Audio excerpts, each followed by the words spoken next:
Seat से उपचुनाव लड़ने के लिए नामांकन दाखिल कर दिया। वायनाड पहले से ही कांग्रेस की सीट रही है। राहुल गांधी इस बार रिकॉर्ड मतों से जीते थे, इसलिए प्रियंका के लिए भी लड़ाई आसान होने वाली है। लेकिन सबसे बड़ा सवाल है कि क्या संसद पहुंचने के लिए एक्टिव पॉलिटिक्स में प्रियंका राहुल के बाद दूसरा सबसे बड़ा चेहरा बन जाएगी। देखिए इस रिपोर्ट में।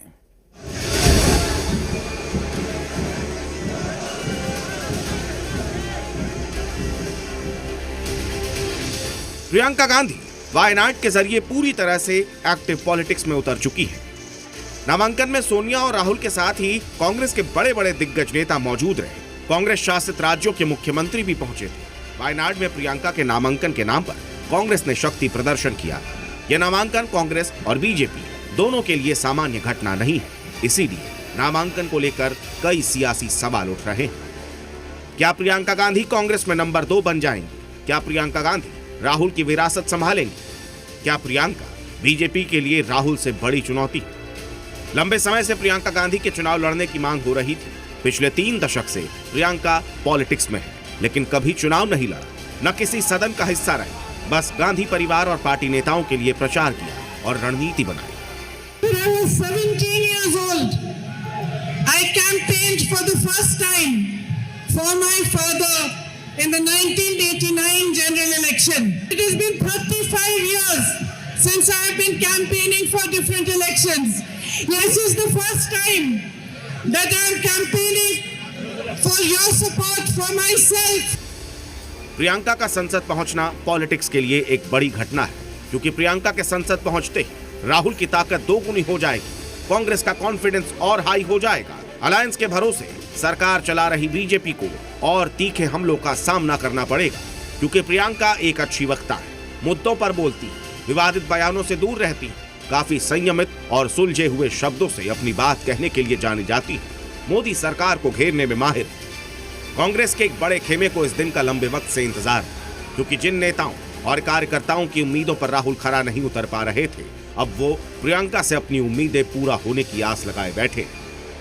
प्रियंका जी के लिए महत्वपूर्ण दिन तो होगा, पर वो भारत की संसद के लिए।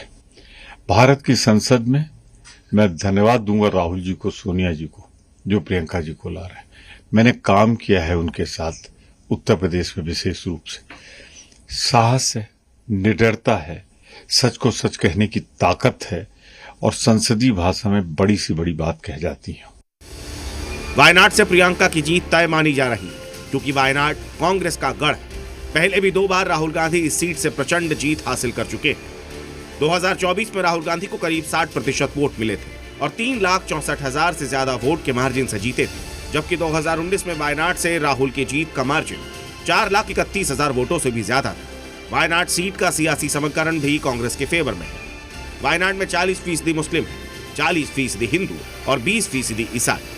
साथ ही SC 7% और ST 9.3% है, जिनमें से 93% मतदाता ग्रामीण और 7% शहरों में रहते हैं।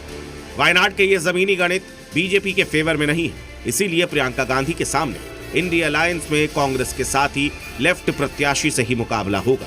इसीलिए अब बीजेपी इंडिया अलायंस पर चुटकी ले रही है। एक चीज स्पष्ट है कि कांग्रेस चुनाव लड़ी, लेफ्ट भी वहां पर लड़ सकती है, लेफ्ट राहुल गांधी के खिलाफ भी लड़ी थी।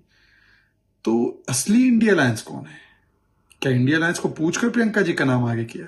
लेफ्ट पार्टी सहमत है? मतलब कि साफ है, इंडिया अलायंस करते हैं पर एक दूसरे के खिलाफ लड़ते हैं। ये कैसा अलायंस है, कैसा गठबंधन है? भले ही बीजेपी निशाना साध रही हो, लेकिन प्रियंका का लोकसभा पहुंचना तय माना जा रहा है। सिर्फ इतना ही नहीं, बल्कि प्रियंका कांग्रेस का साउथ में सबसे बड़ा चेहरा होंगी। नॉर्थ इंडिया के मुकाबले कांग्रेस वहां ज्यादा मजबूत भी है और प्रियंका के आने से और मजबूती मिल सकती है। दूसरी तरफ नॉर्थ में सबसे बड़ा चेहरा राहुल है और नॉर्थ में बीजेपी को चुनौती देना बिल्कुल भी आसान नहीं। ऐसे में प्रियंका की जीत के बाद देश की राजनीति में बड़ा दिलचस्प मुकाबला देखने को मिलेगा। ब्यूरो रिपोर्ट, जी मीडिया। और यहां रुकेंगे एक छोटे से ब्रेक के लिए।